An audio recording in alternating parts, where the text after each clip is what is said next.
প্রকৃতির কিছু রহস্য এমন যা সত্যিই আমাদের অবাক করে দেয়। আজকের ভিডিওতে আমরা দেখব এমন 10টি প্রাণী যেগুলোর বিলুপ্ত হয়ে যাওয়ার কথা ছিল, কিন্তু তারা ফিরে এসেছে। এই গল্পগুলো অবিশ্বাস্য কিন্তু সত্যিই ঘটেছে। তাহলে চলুন শুরু করি এবং জানি পৃথিবী কতটা রহস্যপূর্ণ। কৈলাকান্ত। একসময় সবাই ভেবেছিল কৈলাকান্ত মাছটি বিলুপ্ত হয়ে গেছে, কিন্তু 1938 সালে দক্ষিণ আফ্রিকার সমুদ্র থেকে এটি আবার ধরা পড়ল। এটি 400 মিলিয়ন বছর আগের মাছ যা আজও বেঁচে আছে। এটি প্রকৃতির বড় চমক। তাপানউলি অরাংতুটান। আমরা ভাবছিলাম তাপানউলি অরাংতুটান বিলুপ্ত হয়ে গেছে, কিন্তু 2017 সালে সুমাত্রা দ্বীপে এটি আবার জীবিত পাওয়া যায়। এটি পৃথিবীর সবচেয়ে প্রাচীন অরাংতুটান, আর এটি আবার বেঁচে থাকার খবর আমাদের সবাইকে বিস্মিত করেছে। লাজারাস টেকসন। বিলুপ্ত বলে ভাবা হয়েছিল, কিন্তু লাজারাস টেকসন জীবিত ফিরে এসেছে।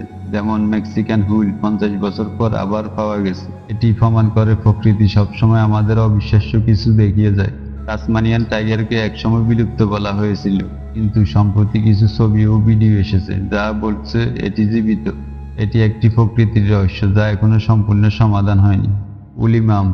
উলিমাম ছিল পৃথিবীর সবচেয়ে বড় এবং শক্তিশালী প্রাণী। বিজ্ঞানীরা একসময় মনে করেছিলেন এটি বিলুপ্ত হয়ে গেছে, কিন্তু আজকাল বিজ্ঞানীরা বলছেন এটি আবার ফিরে আসতে পারে। এটি যেন একটি পুরনো স্বপ্ন যা এখন বাস্তবে পরিণত হতে পারে।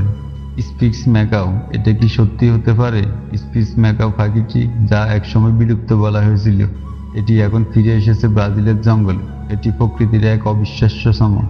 জায়ান্ট টার্টাল। এই টার্টাল ছিল বিশ্বের সবচেয়ে বিরল প্রাণী এবং বিলুপ্ত প্রাণী, কিন্তু এটি জীবিত পাওয়া গেছে চীনের ইয়াংতজ নদীতে।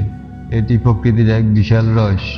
প্রকৃতি কখনো থেমে থাকে না, তা আমাদেরকে এই রহস্যময় ঘটনাগুলোর মাধ্যমে বুঝিয়েছে।